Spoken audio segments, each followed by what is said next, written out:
Thanks very much. It's great to see so many people here tonight, and there are big presence online as well. And we are absolutely delighted and honoured to have Mark Evans here tonight, who, as you well know, normally is gallivanting around with royalty from both nations, doing fantastic work in the Royal Geographical Society, as you will have seen. A brilliant day where the Jewel of Arabia exhibition was launched by His Royal Highness Said the Admiral and His Royal Highness Prince of Wales. Mark gave a brilliant brief introduction to the exhibition there, and if I may say, it is a fantastic idea, and Mark's doing a great job to track down the coast of Oman. I won't steal all his thunder, but from our perspective, the British Omani Society perspective, the ability to connect young people from Oman and UK, and to cover the ground that he's covering for all the subjects that he will come across, I think is absolutely invaluable. And so, Mark, thank you, A, coming here tonight, but B, perhaps more importantly, for all you're doing to continue to strengthen and deepen the links between our two countries. Without further ado, Mark, thank you. Well, thank you very much, Richard. And first thanks is really to you and the team in this building, because we wouldn't have got to where we are today without a huge effort. What you see now is just the tip of a rather large iceberg. And is the mic on? Speaker, is the mic working? I'm not sure. Can you hear at the back there? Yeah, I think it's not. If you look at the QR code here, if you scan that with your phones, I'll leave it on, it'll be the last slide of the presentation also, but that will give you access to the website, the podcasts and all the social medias that will enable you to follow the journey as we start.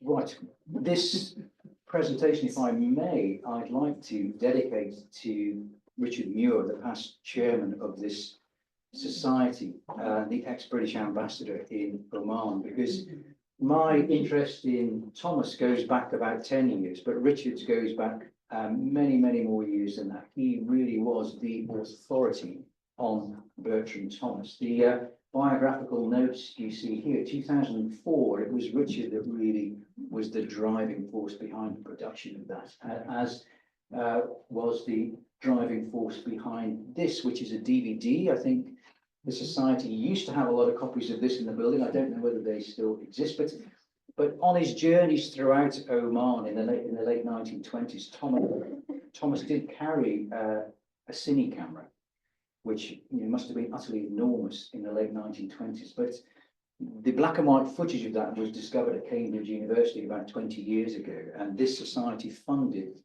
the digitization of that black and white footage. So you'll see some of it tonight, but the journey across the empty quarter, there should be somewhere in the four walls of this building a few copies of the DVD if anyone is interested in ever seeing that. But this is the man that we're here to learn a little bit about tonight, Bertram Sidney Thomas, and probably one of the least recognized explorers there are, completely really overshadowed by the great desert explorers like Thesiger and Philby. And a very different person, came from a very different background. This is St George's Churchyard in Pill, and what you're looking at there in the foreground is Thomas's grave, not the large cross, but the small one underneath it. And that really, for me, just typifies what kind of person he was. He wasn't really anyone who liked to fuss. Not ostentatious in any way. Very humble background. His father, as you can see, was a master mariner. So this is a village called Pill, just on the southwest of Bristol. So his father used to guide the boats up the River Avon to make sure they didn't get stuck in the mud at low tide. His mother ran the post office. A very different person to Thesiger and Philby, who were born into the colonial service. So the graveyard. And this is Thomas's grave itself, very humble. apologies to anyone from Bristol, but because it's near Bristol, most of the lead's been stolen out of the tombstone. But if you can just about read it, Bertram Sidney Thomas, OVE. He was born in this house and he died in this house, like many great explorers, including Bilbo Baggins, who came back to the Shire. Bertram Thomas did too. And, there's a little plaque here. You can see the local history society put a plaque there to commemorate this incredible man. And if you look very closely at the bottom on the doorstep, I dropped a copy off of the empty quarter book that we wrote on our journey for the occupants of this house. So, as Richard said, the Jewel of Arabia. So we're here tonight to talk about Bertram Thomas and a journey that we're about to embark upon, which follows in his footsteps of 1928. So, Tia, this is the technical bit. I need you to. I'm going to play a little video clip here, which tells you a little bit about what we're doing. If you paid for your Arabic lessons through the Anglo-Omani Society, you'd have been able to read. So anyway, moving on, we won't be thwarted by technology, but January the 6th, we will start to follow in Bertram Thomas's footsteps of 1928, and we'll be starting just south of Ras Al Had. So in December 1927, as you see at the top here, this is when Thomas left Muscat in the Al Said, the Sultan Timur's boat, and he came around the corner of Ras Al Had, and he saw a little fishing community on the beach, and that's where he chose to land, a place called Suway, just between Ras Al Had and Al Ashkara, and that's where his own journey started. And Thomas, when he died, his family put all of his papers and photographs in a box and donated them to Cambridge University, where he studied. And it was Cambridge University who contacted me several months ago to say they had a copy of his diary in 1928, which was fantastic for us. And I was slightly worried that it would be written in that old copperplate handwriting, which I find quite difficult to read. But actually, clearly he typed it all up when he was in Muscat. So he took all of his leave in the winter months. He worked all through the heat of summer, and clearly he was able to find the time to type up his notes. His role in Muscat was actually to be financial advisor to Sultan Timur, the poor Sultan.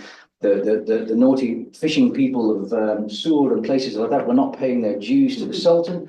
It was Thomas's job to try and get a grip of that. He wasn't very good at that particular element of his world, but he was very good at expeditions.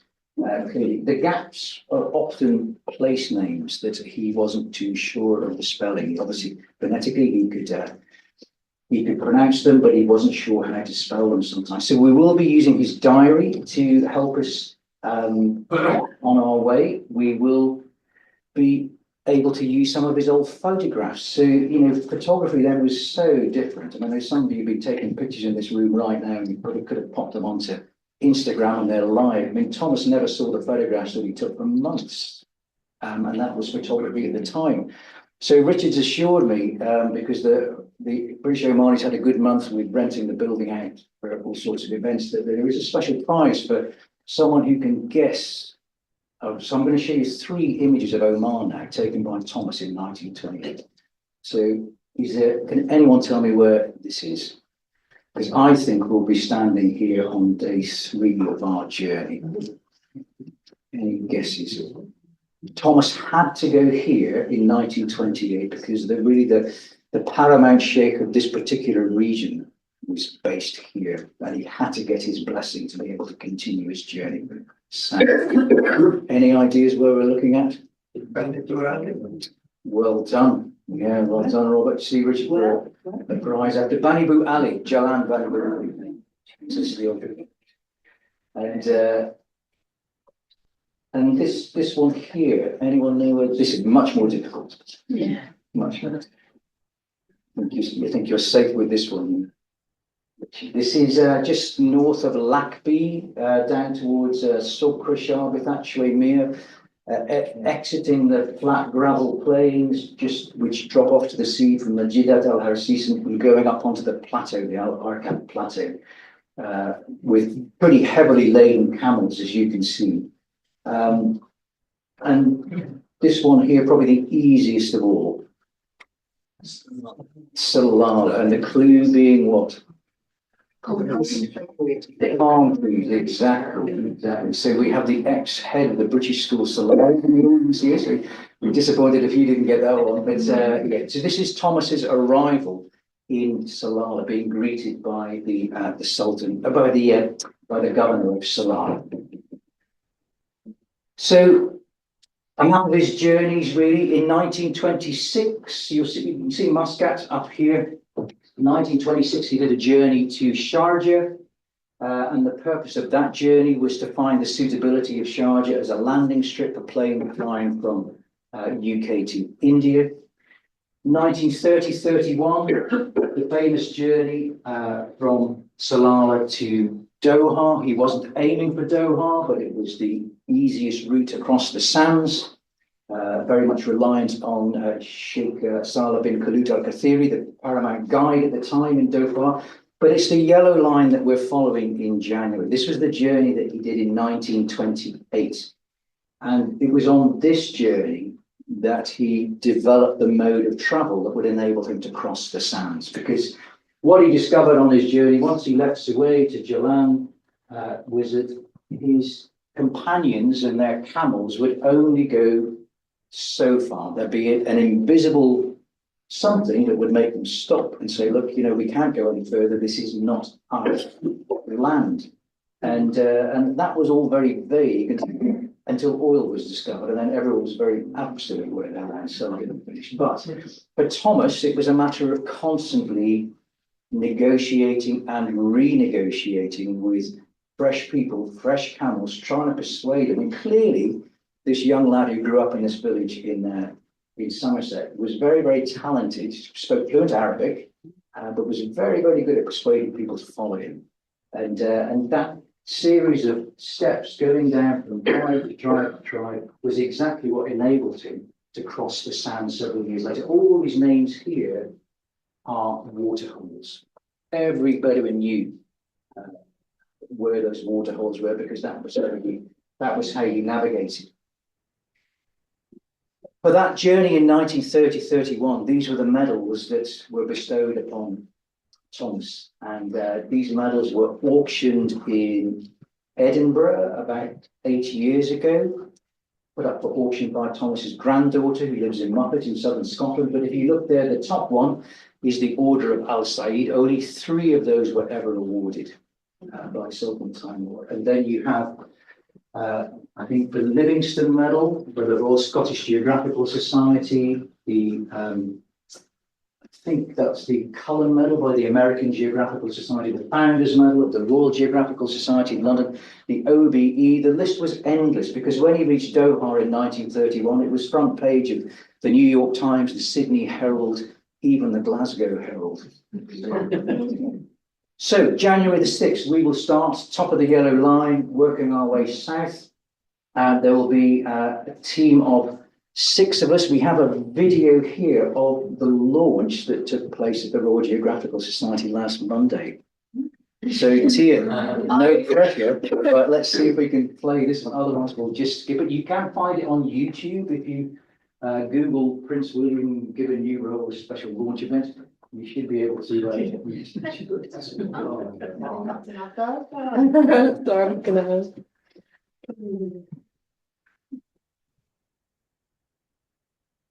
So I'm just going to try again with the speaker, and then I'll remove it. Yes.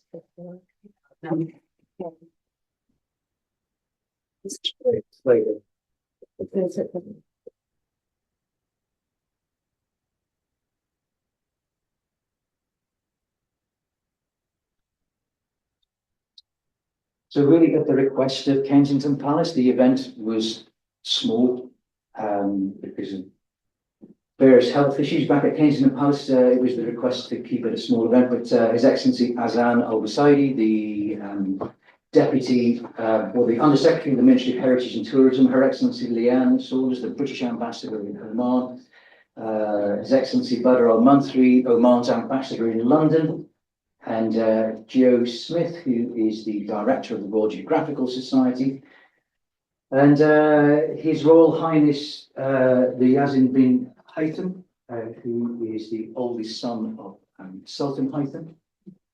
So a quick visit to the map room where some of the original photographs of Thomas, you know what that is, Tia, that's not. Oh, part it's of not the a video. mystery, but- See As you can see, there are huge crowds outside of the event. It was just lovely for those people that were fortunate enough to be able to get in, just to give them a special moment with our two royal patrons. Some of you may know that His Royal Highness the Prince of Wales visited Oman in December 2019, just before COVID. And one of the things that he did, the last things that he did was he came out to visit a group of unemployed young Omanis that we were training in a place called Wadi Arbaeen, just to the east of Salalah. So fantastic day. I mean, the challenges really were to get both Royal Highnesses in and out of the building in less than 60 minutes, and we did it with 5 minutes to spare, which was a great plan.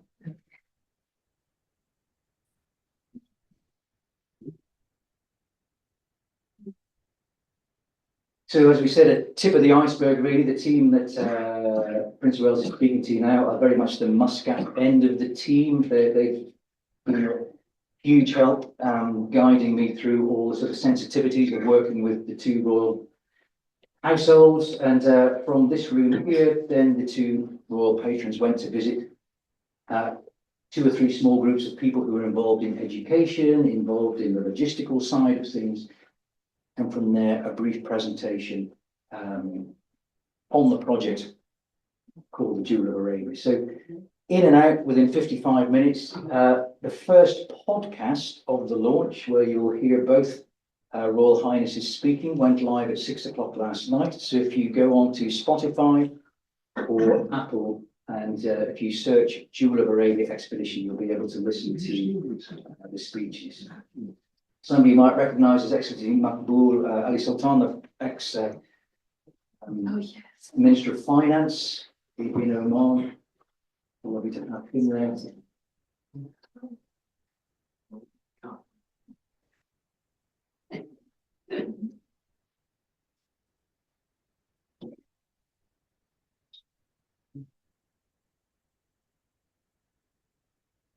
Good, and I think an invitation was extended to the Prince of Wales to come and visit Oman, and I think that is now work in progress. So that will, whether that's a formal visit or a private family visit, that will remain to be seen. But Tia, can we move on to the next one? So if you go onto YouTube, you'll be able to find that. It's about 8 minutes long, and there's a much longer version as well. Thank you. So the team. So it's the team. Supported by a huge team. Actually, this is the team that will actually be doing the journey, 6 of us. Some of these people will be familiar to 1 or 2 people in the room, I know. Dikra Al-Mawali on the left. Dikra is a young instructor with Outward Bound Oman, very comfortable sleeping out under the stars every night, working with groups of young people. Nigel Harney, a good friend of mine. Nigel and I have crossed Greenland together, skied to the magnetic North Pole together, and all sorts of things. Nigel's just retiring after 30 years in the police, and so he's got plenty of time on his hands. Amar Al-Wahibi. Amar is from Bidia. Many of you know Bidia, the little community on the northern end of the Wahiba Sands, the Sharqiya Sands. Amar walked with me across the Rub al Khali 8 years ago from Salalah to Doha. Critical in terms of his camel husbandry and his ability to bake the most incredible bread under the sand. Anna Maria Pavleschi, a fantastic photographer based in Switzerland. Anna walked with me across Saudi Arabia 2 years ago. She's got a great ability to tell stories through images. Ibrahim Al-Hasni, another young instructor at Outward Bound Oman, and bringing up the rear, yours truly. The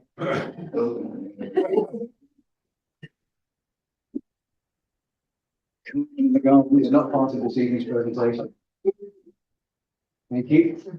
Far more important than Carmen in the garden are the camels. And I was just talking to some of you about camels before. Camels are incredibly expensive. And the further south in Oman you go, the more unruly they become and the more expensive they become. The camels in the south are not used to being ridden by British people. And a British person on a camel is like a British person on skis. It's just not, it's not really meant to happen, is it? So we will have camels. We'll have 2 or 3 of them at the start, and we will probably wave farewell to them just as we approach Dukum, I think. But Armour will be bringing 2 of his camels. They are absolutely the stars of the show. But what I've learned from previous expeditions is that you never sleep downwind of camels, and it's not what you're thinking. It's just the fact that those teeth grind all night. That stomach ruminates all night, and it's like rubbing polystyrene down a glass. So it's excruciating. So much as you think it's lovely to cuddle up and get to know your camel, do it in the daytime and not at night. Why are we doing the journey? Many reasons, really. It's not just about following an old explorer. That's interesting, but we have an opportunity here to change people's behavior and change people's thinking through sharing what we're doing and why we're doing it. When you look at that route that Thomas took, if I just go back a slide, this route connects a lot of the top biodiversity hotspots in Oman. From the turtles on Masira Island and Ras Al Had to 400,000 wading birds using Bar Al Hikman as a migratory McDonald's, to probably the biggest cluster of mangroves in Oman at Makhut, to the most important channel for the humpback whale, to the Nubian ibex, the oryx, the Arabian leopard, the frankincense, the reed beds at Nima, the green hydrogen. There's so many stories that we can tell and will be telling as we go on our journey. Because one thing that we have that Thomas didn't is the ability to communicate with the outside world. And we have a great responsibility in the 30 days that we're going to be traveling to engage with as many people as we possibly can. We'll be doing that through podcasts, through social media, every day in Arabic and in English. So, one story. Sadly, the development of Dukum is going to lead to increased boat traffic right on the main migratory movement channel of these whales. So there are already, there's this thought going into how that risk can be minimised and mitigated. One being to have a very slow speed of approach that becomes law for any boats approaching Dukum. Another is to make the angle of approach such that the least amount of time is spent in the channel used by the whales. And another approach is looking at using or keeping boat traffic a little bit further out to sea. So an example of some other thinking going on. But as most of you in this room will know, Oman has the most incredible biodiversity. But in terms of decarbonising the economy, tourism has a really important role to play. And I would argue that 5 years ago, if you wanted coffee pots, sand and camels, Oman was really the only place you could go with a bit of authenticity. Forget UAE. Saudi, where I will be tomorrow, is done a complete 180. It's more pleasant getting off the plane in Riyadh and Jeddah than it is in Dubai now. Saudi is the adventure playground, the cultural playground. So Oman has to think smart. And what Oman has is this incredible biodiversity that Saudi does not. Saudi certainly has a great biodiversity, but the distances between those places are huge. So this is one thing we're trying to do is trying to encourage Oman to think of this as a trump card worth investing in. Look after this lot, and you really are looking after this shift away from a carbon-based economy. And it's not just about place, it's about people, isn't it? As we all know, Oman's greatest asset is its human capital.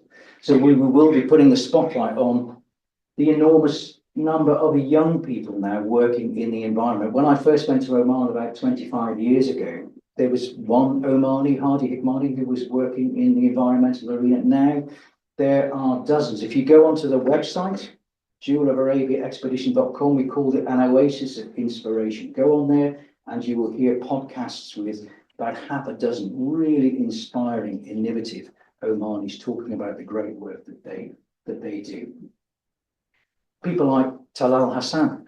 So one of the nice things about having the Prince of Wales here for the launch was that Talal is the first and only Omani to win one of the Earthshot prizes, which was in 2022. His company called 4401 is all about taking carbon out of the atmosphere and injecting it into peridotite, which is the sort of oceanic crust rock that you find in abundance around Ibra and that part of Sharqiyya. So great to be able to focus on the work that Talal is doing. You'll be able to track us as we go. We got permission yesterday from the TRA to be able to import a yellow brick tracker. So if you're following the Vendée Globe yacht race around the world right now, a lot of the yachts sailing around the world in the Vendée Globe use yellow brick tracker. So once we start on January the 6th, and we'll be starting about here, and then heading to Jalan, every hour, our position will be updated by the yellow brick tracker, and then it should stop about 6 o'clock every night when we set up camp. We also have the podcast, so if you go on to Spotify or wherever you get your podcasts, you will find not just the one of the launch from last week, but people like Dina. I think you've probably all met Dina, who's a bit of a legend. So one of the questions I asked Dina was, well, how has food changed between 1928 and 2024? And how will food change as we start in the northeast of Oman and travel down to the southeast?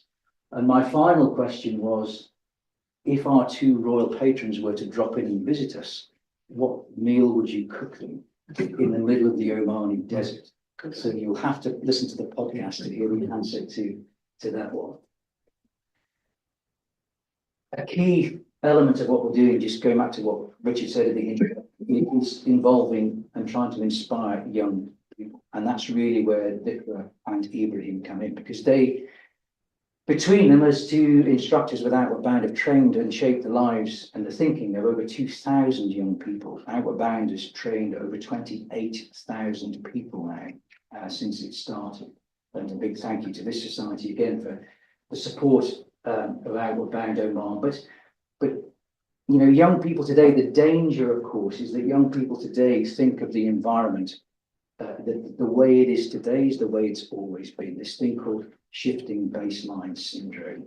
Those of you who are of my era, you know, remember the ocean being like this.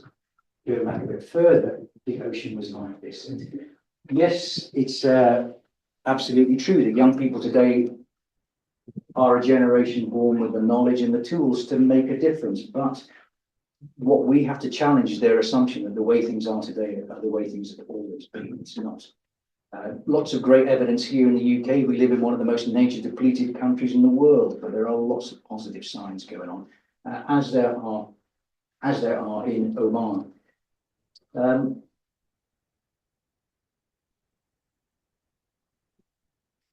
The Royal Geographical Society, about a month ago, the Explore Weekend, about 500 incredible young people. It's impossible to leave that room after 2 days with this lot without feeling inspired and energized about the future. These young people are disappearing to all corners of the globe doing research that really does make a difference. And you know, you mix that with the great work that's going on with the youth of Oman now, and we really do have an opportunity on this project. And really, obviously with a bit of help from our friends thrown in. Normally when we put a photograph on LinkedIn in Oman at Outward Bound, you get about 3,000 impressions. This one had about 50 or 60,000. That's the fairy dust that people like this bring to help amplify the message that we're trying to get across. We've got a great community of people behind us. As I said before, it's a tip of an iceberg, the journey itself. But the Environment Authority, British Council are doing a digital hackathon. That'll mean something to some of you, doesn't mean much to me, but what it means is that a lot of young Omanis producing a short video clip about what sustainability means to them. Absolutely critical that we engage with young people in Oman. Great support from the society here. Her Excellency Leanne at the British Embassy has been hugely supportive. British School Muscat taking a great role in developing educational resources with the Royal Geographical Society. BSME, there are over 170 British curriculum schools in the GCC, and that's 180,000 young people that we're going to try and reach out to through this project. BIA do a huge amount of work looking at the circular economy in Oman. Earthwatch, ESO, Cambridge University, where Thomas's archives are stored. Knowledge Gate International School did some great work. The head teacher there did some great work as we walked across Saudi. She's now the head of this school in Muscat, so they're replicating that. Many of you may have heard of Oman Sustainability Week. Oman Climate Week is now part of the furniture, which is good. So we're working with them. We're even engaged with sustainability students at Penn State University, 50,000 students at Penn State. Incredible. We'll be doing some live hookups from the desert with them and so on. So the team behind it is absolutely enormous. This, before the launch last week, before the arrival of, one or two of you will recognise a few people there, but Kai Batcher, the principal of British Schools, Scott MacDonald, who's the CEO of the British Council, James Etheridge, who's head of operations at the Duke of Edinburgh International Award, some great minds around the room brainstorming how we can work together to maximise the opportunity to engage with young people on this project. Thomas was a field scientist. If you go to the Natural History Museum in South Kensington, you will find, I'm told, something over 6,000 specimens collected by people like Thomas from Oman in the 1920s and 1930s. Most of them whatever the word is, they haven't yet been archived, but this particular one has. So this was a subspecies of a particular butterfly that was caught in the Kara Mountains above Salalah, 1930, at an altitude of 500 feet, collected by Bertram Sidney Thomas. Goodness knows how he got that back to London, but he did. But its Latin name, Bertrand, named after him, because it was a subspecies that was new to science. So we also will be making our own contribution. In addition to telling stories and podcasts, we'll be carrying camera traps with us. We carry them across Saudi.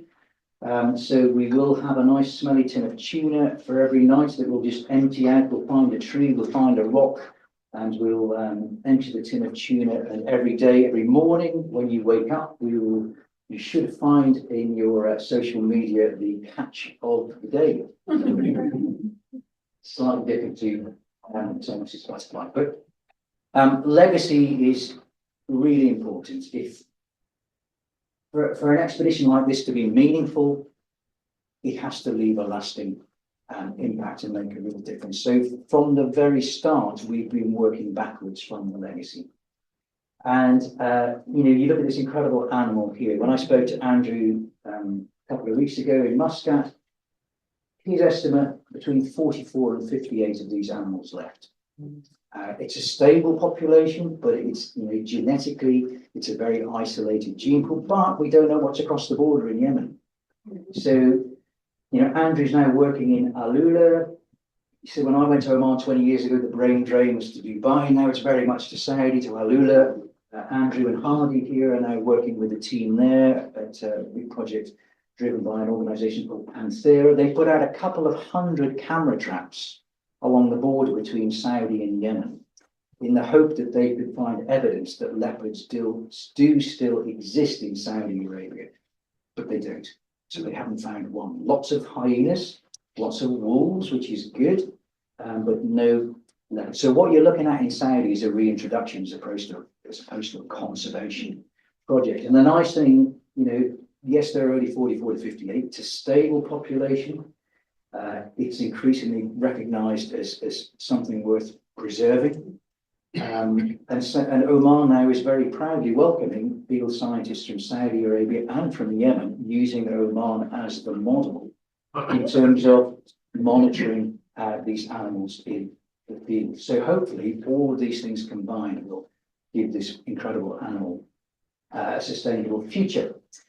But one of the things that's given me great pleasure the last 48 hours is seeing this. Well, someone in the room has been testing this in the Cairngorm Mountains over the winter. So if you look, you might be sitting next to the person that's been driving this in the Cairngorm. So everyone's smiling away at the back.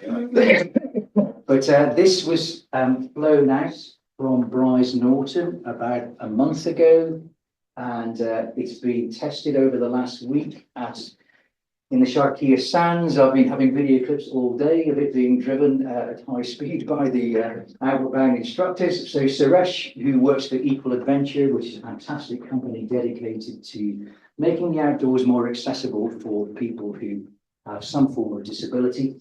Suresh designs these bombers. They are completely electric, got a range of about 30 kilometers, I'm told, before they need a recharge. But this really does, in a small way, transform the work of Outward Bound in Oman and the work that it does with young people. It opens an opportunity for young people that might not otherwise be able to take part. Another project is this. We were blessed many years ago with tremendous support from His Majesty the Sultan, following a letter from the Duke of Edinburgh, who was then patron of Outward Bound. And that support led to the construction of this beautiful building, which is our training centre, 11 kilometres into the Sharkia Sands. It was designed by an Omani girl. It's won several architectural awards, still going strong. The trees we planted inside it are now 5 metres tall, and they're surrounded by bats and butterflies. We've created our own little ecosystem in the desert.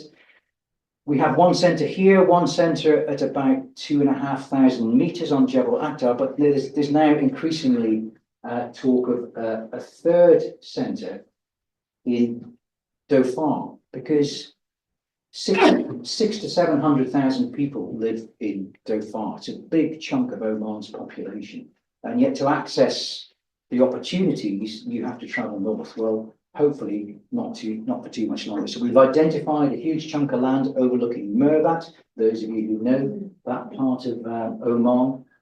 And the hope is that we don't just construct a centre for Outward Bound, but we bolt onto it the Middle East's first dedicated centre for biodiversity and sustainability. And the idea being that this room will be full of the materials and the stories and the images that we capture on our journey that starts in January.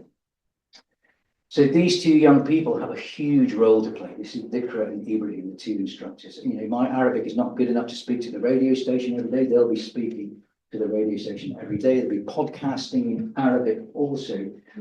They'll be talking to the government schools as we go. There'll be groups of government school children walking with us. There'll be groups of young people from the Omani Scouts and Guides walking with us occasionally. We'll be talking to Dhofar University as we approach there. So they're going to be hopefully exhausted at the end of it all. But there is something pretty special about them, because what they have to do at the end of it is they have to take all the materials that we gather and to design Oman's first course for young people, focusing purely on sustainability and biodiversity. And if Outward Bound's worked with 28,000 people so far, you know, another 28,000 people in the next few years will be benefiting from this. And in particular, it's Dikra who is the key person here, because one thing we were able to announce in the RGS last week was that Dikra has just become Oman's first Nat Geo explorer. She was given a grant by National Geographic. There is another lady, Suad Al-Harthi, who heads up ESO. Suad is not Omani, but so Dikra is the first Omani to be granted Nat Geo explorer status, which is very, very difficult to get. So she's been given a grant by National Geographic. She has to use that grant to create that course and to train the trainers so that we can really roll out this understanding of sustainability and biodiversity moving forward. And I think that is pretty much getting towards the end of the presentation, really. So we'll work our way down the coast.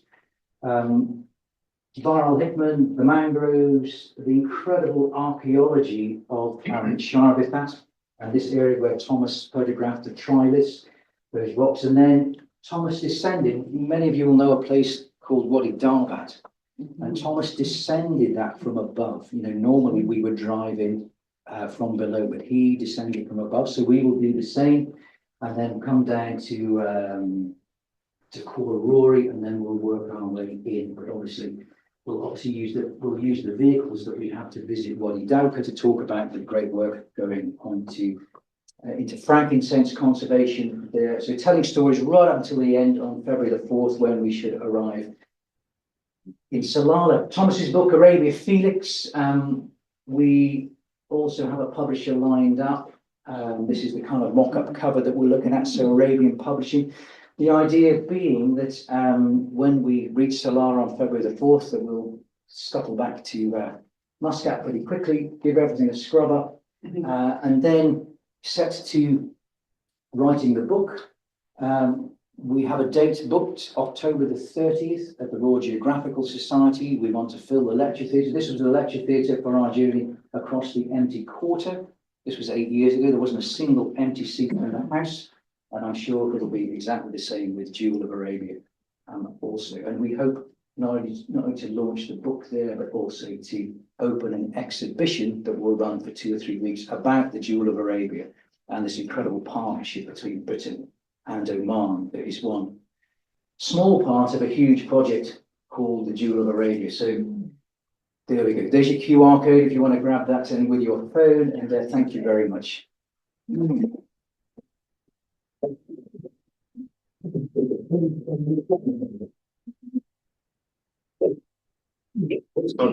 Sure.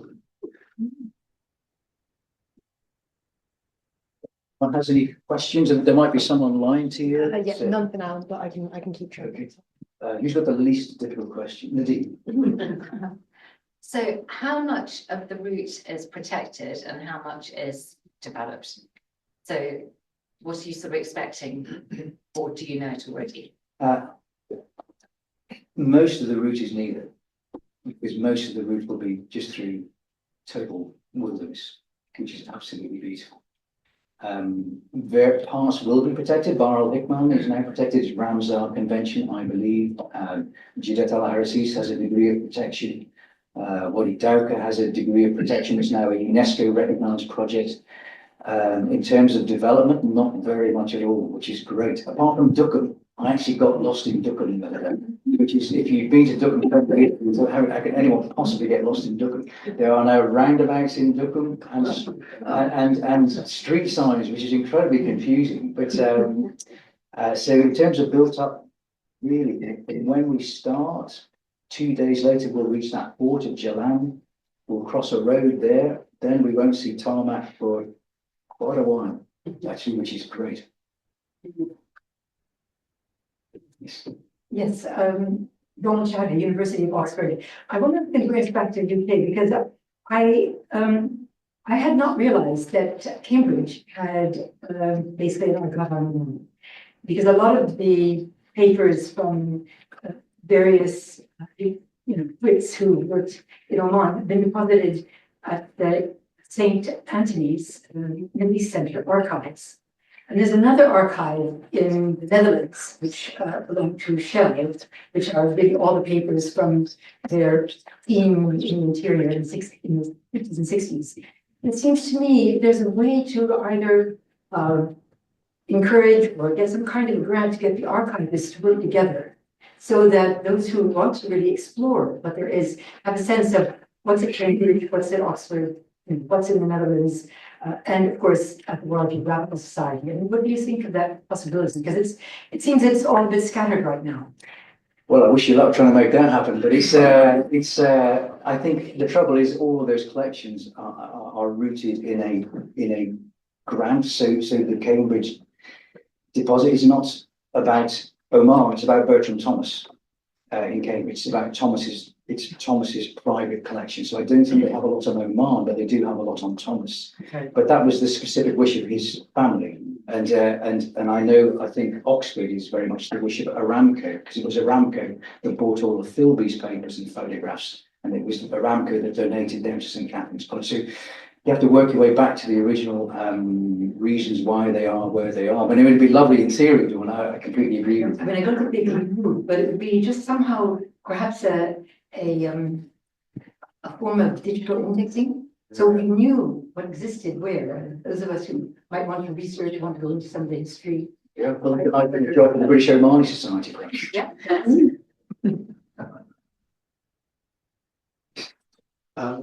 When you go to Dukkha, you mentioned the marine biodiversity, you also mentioned I think, the digital heresy, so the hookup on the terrestrial side. And partly the previous, or the question, the first question, there are big proposals for green hydrogen, wind turbines, probably solar energy in what used to be part of the Arabian Oryx World Heritage Site. So that was a protected area, still part of SPA, and I'd be interested if you get the opportunity to do a detour to have a look at that and see whether the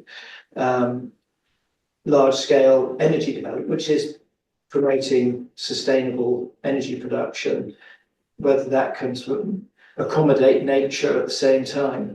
Well, we very much hope it can, of course, and that's part of the reason for doing this, is to shape thinking of decision makers in that direction, so that there is a balance of some form. And you know, there is now talk of the Oryx being released into the wild in Oman, which is interesting how that works. But no, you're absolutely right. Dukkha is going to be a point of multiple interest for us. Sorry, Jonathan. Hello, good to see you. You see, The last time we talked, I was actually in Anola earlier this year, and I was inspired when you were talking about the Bedouin. You said something there. You said that the jewel in the crown of Oman is the people.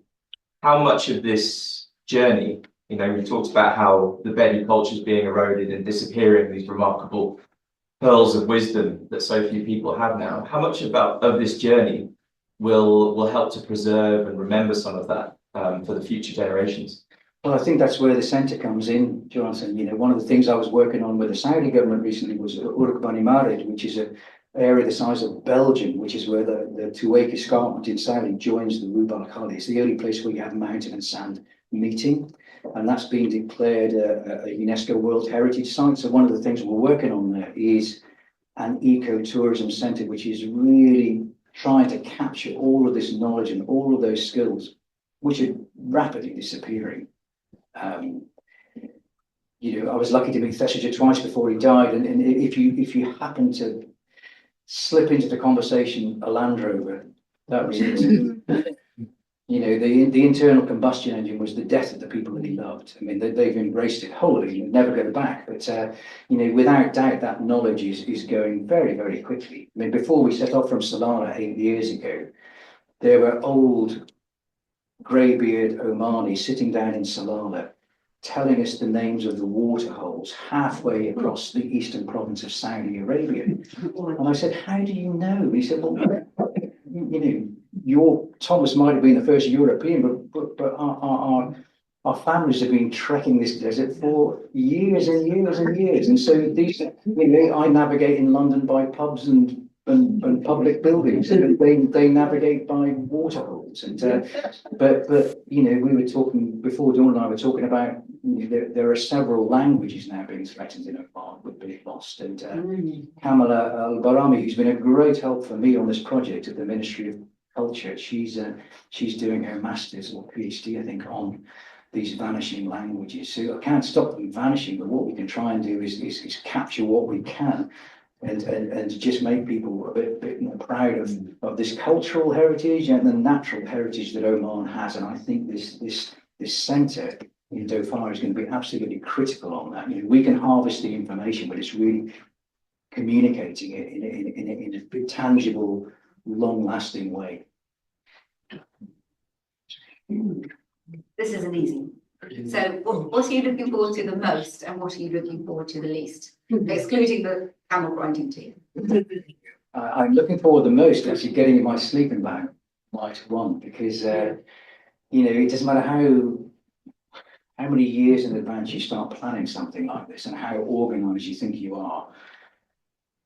You know, 5 to midnight is always slightly frenetic, and but once you start walking, there's nothing more you can do. and that's what I'm looking forward to. I sleep better when I'm in my sleeping bag, on a blanket, on the sand, than I do absolutely anywhere. And so I'm just looking forward to that first night, just as long as I can hear those teeth grinding in the distance. I know, at least I know the camels haven't run off and they're going to be there in the morning. But yeah, just looking forward to simplicity, going to bed early, getting up at 5 a.m, walking, sitting out the heat of the day under the shade of a bush or a Land Rover, and then moving for the last couple of hours of the afternoon, finding a campsite. And then those of you who've been in the desert will know that magical last hour of daylight when everything goes pink and orange, and you hear the last desert lark calling and the first stars coming out. It's just magical. Sadly, on an expedition, that's the time when you're at your busiest, because that's when you've got to do all your social media stuff.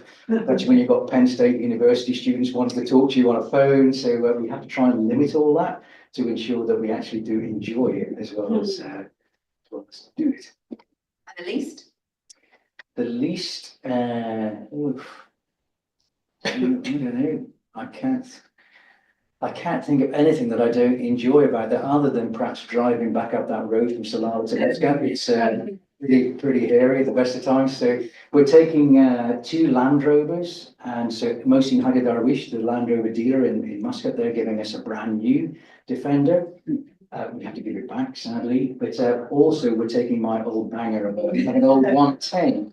Just to show the old and the new in sympathy with Thomas and the modern. So one vehicle will be going very quickly and will arrive back in Muscat several hours before the other. Are there British children or young people going as well as part of the? No, All Omanis. all Omanis. Yeah, really trying to invest in them. The British children will be working with them digitally. Through the Royal Geographical Society, through British Schools in the Middle East, and the Omanis were working through the government schools, Ministry of Education, and the British Council. But there will be groups of young Omanis joining us at certain places, and then Bikra and Ibrahim will be going into every government school we can find to talk about what we're doing, why we're doing it. Bring some over here to talk to us.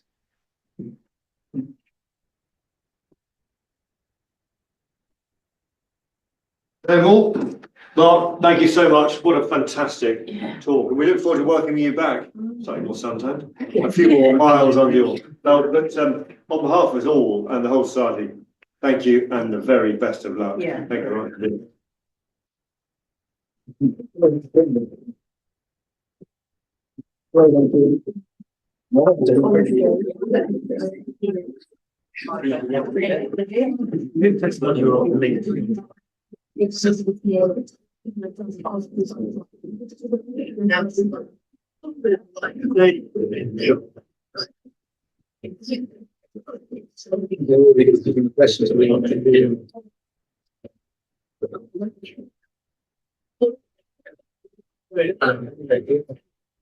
So